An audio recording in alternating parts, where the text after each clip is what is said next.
This is a way of saying that business can be and should be part of the solution. Build is an Indigenous nonprofit contractor and social enterprise. We train and employ individuals facing barriers to employment and prepare them for long-term meaningful careers in the trade. Today is the anniversary of our 19th birthday. We started in 2006. We offer paid training. That is a big thing. We do 6 weeks of in-class training. You get about 10 to 13 safety certifications. You learn to do drywall, patch and paint, some framing, some flooring. It's mostly based on what the work that we're able to line up. But most of the work we do is and the training that we do is associated with renovating affordable housing. Last year we renovated over 350 affordable housing units in Winnipeg. We have trained over 1,000 people. It's probably closer to 1,200 people at this point. So there's a significant portion of the labor force that has come through Build's training. This year, for example, we through the work that we did, 11 children came out of CFS care and went back to their families, and 29 started the process of reunification with their families. And if you add that up by 19 years, you can think about a lot of families that have come together one drywall job at a time. Okay, let's give a huge round of applause. Winnipeg's defining issue is our ability to connect the people who most need the work with the work that most needs to be done. We are a significant economic driver in this neighborhood. We did $1.4 million in payroll into the pockets of individuals facing barriers to employment last year, which is much needed in the North End. One of the, I think it's the second poorest postal code in all of Canada where we're standing right now. Please join me in welcoming John to the stage to accept this award and share a little bit about his journey. This model of doing business for the good of your community is a viable and thriving business model that is one of Manitoba's crown jewels. It's in other provinces, they call it the Manitoba model, and it has been replicated from coast to coast. There's a Build clone in St. John's, Newfoundland, in Toronto, in Barrie, Sudbury, Brandon, a number of them in Winnipeg, just about to open one in Calgary, there's one in Saskatoon, Vancouver. So across the country, people have looked to Manitoba for leadership on how business can be part of the solution for significant problems that need an elegant solution. This was the beginning. Build in Winnipeg was the beginning. It's the mama or the dada of all of this stuff, and everyone here should feel very proud of what's been accomplished already and what's about to be accomplished. Nothing happens in a vacuum. We have had significant partnerships from Seed Winnipeg, from Median Credit Union, from all of our neighbors, Mother Earth Recycling. The business community in Winnipeg, especially in the trades, they are fantastic partners. They understand that we're training individuals who are good contributors to the economic outcome of their companies and their communities. So they're champions as well. But also the community around us, the people who are walking in. Build trains 50 to 60 people every single year, but we turn 1,000 people away every year who are looking for an opportunity, and so deeper understanding from funders, or continued patience from funders is appreciated, as well as any other contributors who'd like to step up and help this community, because these are people who want to work and they just need an opportunity. And I'm really proud of what Build is doing and what the community is doing. You can find us on Instagram or Facebook. We also have a website, buildinc.ca.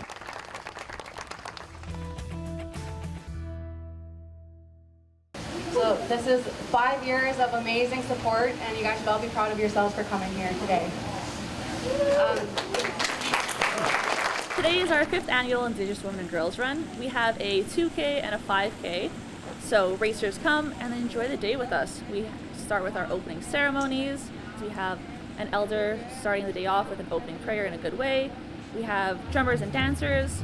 We have speakers from different sport backgrounds, and they all come together. We have a race day warm-up, and then we begin our 2K and 5K. Once everybody finishes, we all gather together, have a meal, and continue on with our day and look forward to next year.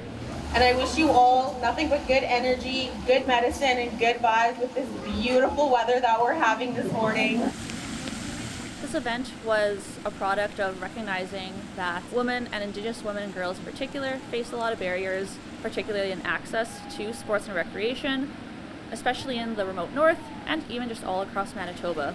We saw the need to make this community event to have a space where women and girls can come together, for a community event for health and recreation in a space that's safe with other Indigenous women and girls, other women of different cultures, and other allies such as their male counterparts. So one of the ways is that we bring in former athletes or coaches for our speakers, and not only athletes and coaches, but just community members as well, so that they can tell their stories and make it much more personable in a way that other people and the participants can relate to it, because it's really nice hearing people's stories, and that just brings people together.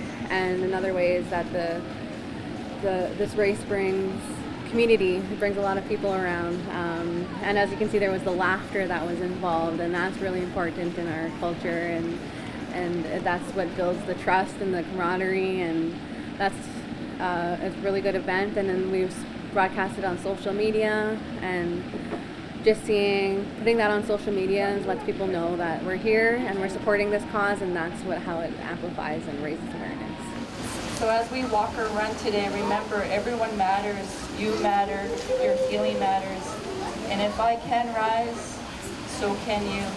If I can heal, so can you. Together we prove that no matter what we are faced with, hope wins. Thank you. There's a place for everybody. It's people to say sports and they think purely high performance, but no, it's a healthy and active lifestyle whatever that looks like for you. Meeting people where they're at, integrating culture into this whole event. And it's not just a 2K and a 5K, it's a lot more than that. It's community coming together. Without the volunteers, we wouldn't be able to run this event as smoothly as possible. So yeah, it was like the volunteers, the sponsors, every one of the participants involved, the organizers. And then without the whole community support, we wouldn't be able to have this run. Others can support. We're always looking for donations. Donations can be made to the Manitoba Aboriginal Sport and Recreation Council, and we take those funds for specific women and girl initiatives and programs that we have either here in Winnipeg or across communities. So women and girls focused, and that's the biggest way you can support when it's not race season. When it is race time, just come out, be a runner, be a walker, roller, cheerer, like whatever that looks like to you, and just come and take part in the day.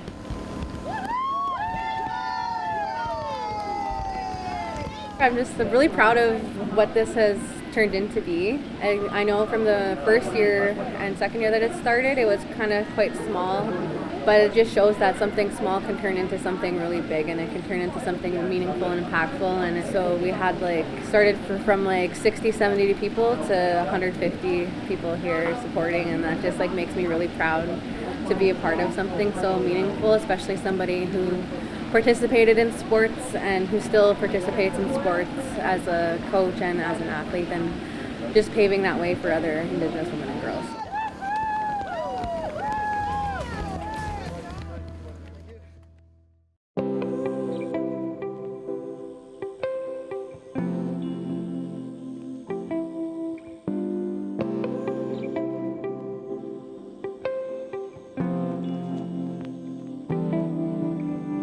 Circles for Reconciliation is a grassroots project. I mean, I always say it's so grassroots that our feet are green.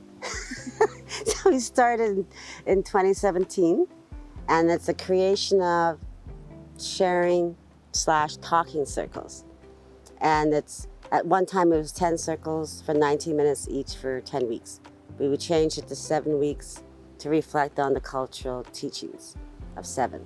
And that involves 5 non-Indigenous participants and 5, I like to say, Finim participants. We're trying to go back to the word Finim, like First Nation, Inuit, and Métis, as opposed to Indigenous, where that changed with the government, right? To paint everybody on the same page, because we're not on the same, not the same place where we come from, right? Yeah. That's it, about in a nutshell. That's how we started these circles. So we've done over, I think it's 160 circle events. With the circles, we have, like she said, we have 5 and 5, and it's not an educational, I'm going to teach you, it's hearing from each other. like what you know of the themes that we talk about on that specific circle, right? So if we picked treaty, I talk about what I know, and the non-Indigenous people do the same thing. So we want to make sure that everybody is being heard of what they know of First Nations, Inuit, Métis people, and what their thoughts are of those specific themes. The whole project draws from the TRC report initially, right, which is the calls to action built in there and the principles, and UNDRIP is involved in this. So that's where this whole, no pun intended, circle comes together, right? And it just keeps evolving and evolving. So every circle is different every time, and everything is confidential, of course, right, in a sharing circle. And it should be just because you're with 10 people that you're trusting. It's built on trust, right? And the facilitators? Yeah, they lead the circle, and the facilitator's job is to make sure that everyone gets a chance to speak in the circle. Like, not one person dominates the whole, that talks the whole time that we're in that circle. It's only 90 minutes, and we want to make sure that we hear from everybody. So we have also, again, with the facilitators, we have one First Nation, Inuit or Métis, and one non-Indigenous facilitator. So that if anything, let's say somebody gets upset, that if it's a non-Indigenous person, then the non-Indigenous facilitator goes and speaks to that person, right? And if it's a First Nations person, then I go speak to that person. Which hasn't happened in any of the circles. They've been really, really respectful, everybody's very accommodating in those circles, so it's been really good. That's why I keep doing it, because you get to hear from other people as well, right? So that's what makes it worthwhile. So when these circles are done, right, it's like these people still see each other years later. They're going out for lunch, and then it trickles down, that trickle-down effect to, can you bring it to your workplace and approach your manager? Maybe your organization can have a circle. And it just keeps moving and moving and moving. Like, so Raymond was one of the co-founders. He's retired now. He always said that it was like, is it like a pebble in the, A ripple in the water? water. Yeah, a ripple in the water? Effect, yeah. And because it just keeps moving. And that's what the circles are doing. But like I said, a few minutes ago, it's really based on a lot of funding. It has to come from the governments. It's their fiduciary duty, right? You can't rely on just the people. People that can't pay for the circles, we don't ask them to. Oh, that's right. So the circles are at no cost to the participants. So as a nonprofit, we pay for the circles with grants. Don't forget about the bannock at the end of the session. Oh yeah, you should come to a circle, you guys. Good bannock. So at the last circle, we deliver bannock to share, right? Just like Sunday dinners, remember? We would just share and sit down and eat, and that's what we do. We bring bannock to the circles. Some people never had bannock. Can you believe that? I guess because we're First Nation, we can't imagine. What? You never had bannock? Yeah. Bannock and tea and jam? It's the best.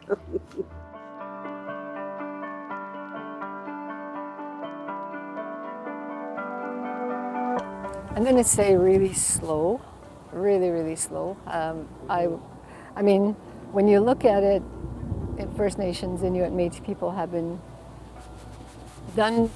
Canada has, what's the word? Their fiduciary duty.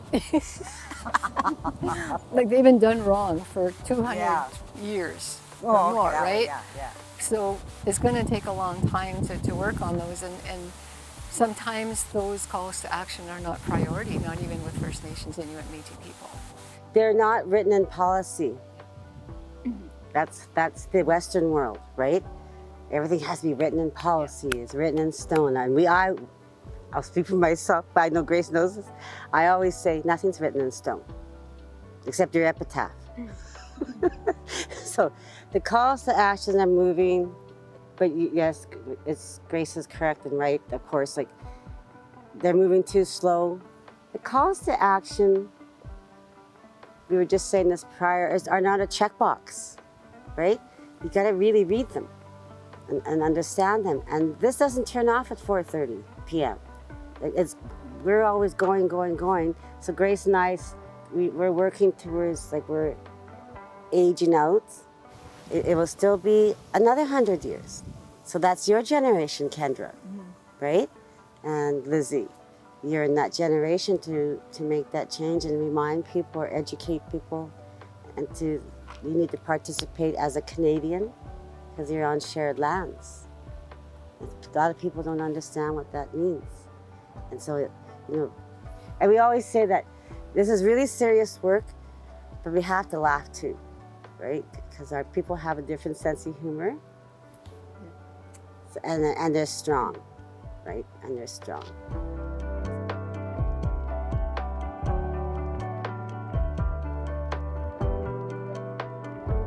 No. It has to continue. It has to keep going.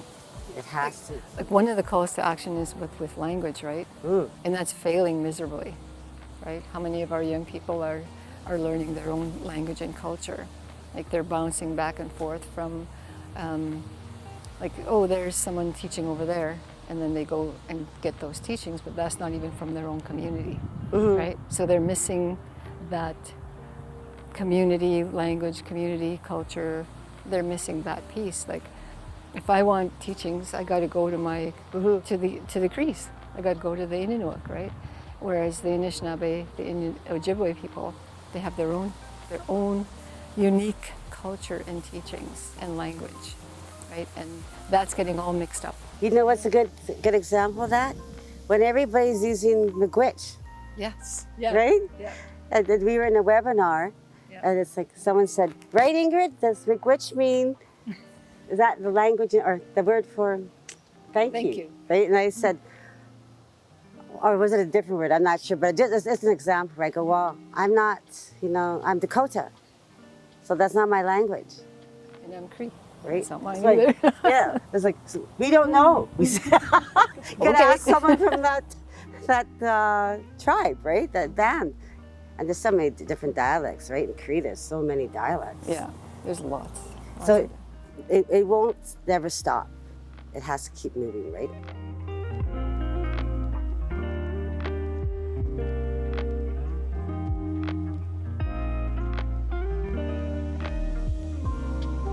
I feel it's my responsibility, I'm going to speak for myself when it comes that, is to educate the people if they ask me. I'm not going to go around telling people stuff if they're not interested in hearing about it, right? But I think it's really important that that information continues. And the truth be told, like it's supposed to be building mutual respectful relationships, and that's not happening, right? And I know ours is very mutual and very respectful, like me and Ingrid's.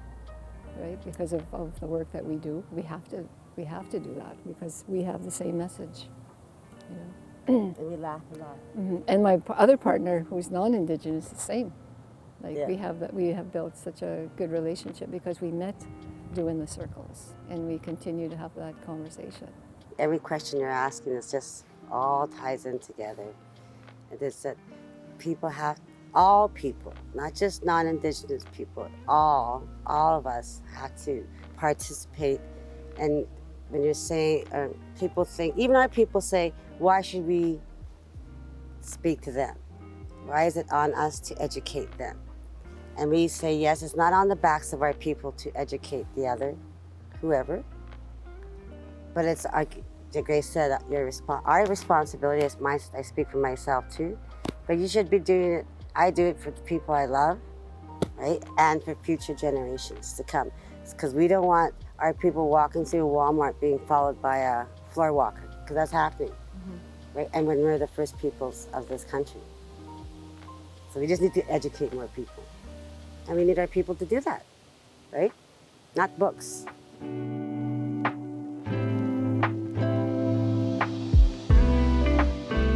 My whole family went to residential schools. Like my aunts, my uncles, my brothers, my cousins. And it wasn't residential school. It was day schools. I went to day school. And then, of course, there's the other where they had to move up south and live with people to go to schools. I mean, it means a lot for me to go to do that because I'm residential school, my family. But also, it brings the awareness to small towns like the one that I live in, which is a very non-Indigenous town, but somebody told me that it wasn't, but I don't. Yeah. I have to see the the books on that one. And they actually are reaching out on certain things, like we now have an Indigenous healing garden alongside a seniors garden, and then they're going to make it bigger. And then, so they're starting to consult with First Nations, because apparently in that town used to be a First Nation settlement. People need to know what Canada did to the First Nations Inuit Métis people. That's really, really key. And until that everybody in Canada knows that, then reconciliation may make a dent, I think. We could start. We need to change that word. We need to up our game. That's what we keep saying, because it's just following that word. Everybody just throwing it around like it's, what does it mean? Do you really know what it means, right? And so for myself too, like I mentioned, I walk for my people I love that are still here. My mom is a residential school survivor. The children that are still missing, the children that were there, that's all our aunts and uncles and cousins. So we just think of those people. And it stems from that that one lady that went to residential school. But everybody has a story like that, right? Like the kids' clothing were taken, and they didn't have, like, it wasn't just one person. Yeah. And everything they ate, everything they stood for was taken away. So there's a lot of work to be done, and I don't think I'll see a change in my lifetime. So we walk for the nation, for everybody, for that day. It's not a stat holiday. People need to get out and participate and get out there, because I don't see walks going on in Toronto, not as big like Winnipeg, right? So we need this big picture. We need to lead. We are leading in Canada.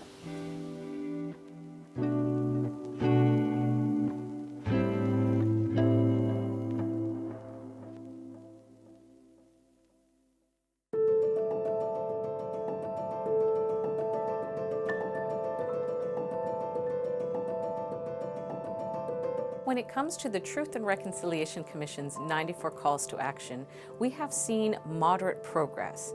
Depending on where you get your information from, you will see that there are about 13 or 14 calls to action that have been addressed to date. However, a lot of criticism around the calls to action is connected to the amount of structural change that's needed. So when it comes to the calls to action that have been addressed to date, a lot of it can be considered low-hanging fruit or easier calls to action that have been fulfilled. Those addressing the child welfare system, the economy, those connected to the justice system, as well as to our grander structure in Canada, still need to be looked at and addressed. One of the most common questions that we get asked is, as an individual, I don't actually see my name in the calls to action. I see the federal government, the provincial government, municipal government, but it doesn't specifically say, hey, Kayla Johnston, what can you do for reconciliation? So the best piece of advice I was ever given is to take a look at the thematic topic areas. Find one that speaks to you, and it might be sports or media, it could be youth programming, or maybe it's justice or health. And using your passions, interests, network, and strengths to help advance education and awareness within that call to action and help propel it forward. I've been with the National Centre for Truth and Reconciliation for 10 years now.